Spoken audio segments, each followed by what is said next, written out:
ಹಿಂದಿನ ಭಾಗದಲ್ಲಿ ಆ ಹಳ್ಳಿಯ ಜನರು ಶಾಪ್ ಅಂತ ನಂಬಿ ಭಯದಲ್ಲಿ ಬದುಕ್ತಿರುವುದನ್ನು ನೋಡಿದ್ವೆ. ಆದರೆ ಆ ಭಯದ ಹಿಂದೆ ನಿಜವಾಗಿಯೂ ಯಾವುದೋ ಅತೀಂದ್ರಿಯ ಶಕ್ತಿ ಇದೆಯಾ? ಈಗ ಕಥೆ ಇನ್ನಷ್ಟು ರಹಸ್ಯಮಯವಾಗ್ತೆ. ಆ ಸಮಯದಲ್ಲಿ ಆ ಹಳ್ಳಿಗೆ ಒಬ್ಬ ಹೊಸ ವ್ಯಕ್ತಿ ಬರ್ತಾನೆ.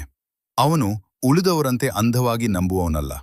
ಅವನಿಗೆ ಒಂದು ಪ್ರಶ್ನೆ ಮಾತ್ರ: ಈ ಎಲ್ಲದಕ್ಕೂ ನಿಜವಾಗಿಯೂ ದೈವಿಕ ಕಾರಣವೇ ಇರಬೇಕಾ? ಅವನು ಹಳ್ಳಿಯ ಜನರನ್ನು ಗಮನಿಸಲು ಶುರು ಮಾಡ್ತಾನೆ. ನಿಧಾನವಾಗಿ. ಕೆಲವರ ಮಾತುಗಳು ಸಸ್ಪಿಷಿಯಸ್ ಆಗಿ ಕಾಣಿಸ್ತವೆ. ಯಾಕಂದ್ರೆ ಪ್ರತಿ ವಿಚಿತ್ರ ಘಟನೆ ನಡೆದಾಗಲೂ ಕೆಲವರು ಜನರನ್ನು ಇನ್ನಷ್ಟು ಭಯಪಡಿಸ್ತಿದ್ದರು. ಅವರು ಏನನ್ನೋ ಮುಚ್ಚಿಡ್ತಿರುವ ಹಾಗೆ ಕಾಣಿಸ್ತಿತ್ತು. ಒಂದು ರಾತ್ರಿ ಭಾರೀ ಮಳೆ ಬರುತ್ತಿರುತ್ತದೆ. ಕತ್ತಲೆ, ಮಂಜು ಮತ್ತು ಭಯಾನಕ ಮೌನ. ಅವನು ನಿಧಾನವಾಗಿ ಕಾಡಿನ ಕಡೆ ನಡೀತಾನೆ.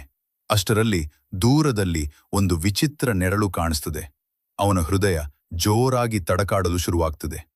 ನೆರಳು ನಿಧಾನವಾಗಿ ಅವನ ಕಡೆ ಬರುತ್ತಿರ್ತದೆ. ಅಷ್ಟರಲ್ಲಿ ಮಿಸ್ಟರಲ್ಲಿ ಮಿಂಚು ಹೊಳೆಯುತ್ತದೆ ಮತ್ತು ಅವನು ಶಾಕ್ ಆಗ್ತಾನೆ. ಯಾಕಂದ್ರೆ ಅದು ಭೂತ ಅಲ್ಲ, ಒಬ್ಬ ಮನುಷ್ಯ. ಆದರೆ ಅವನು ಯಾರು? ರಾತ್ರಿ ಸಮಯದಲ್ಲಿ ಕಾಡಿನೊಳಗೆ ಏನು ಮಾಡುತ್ತಿದ್ದ? ಅದೇ ದೊಡ್ಡ ರಹಸ್ಯವನ್ನು ನಾವು ಪಾರ್ಟ್ 3ರಲ್ಲಿ ನೋಡೋಣ.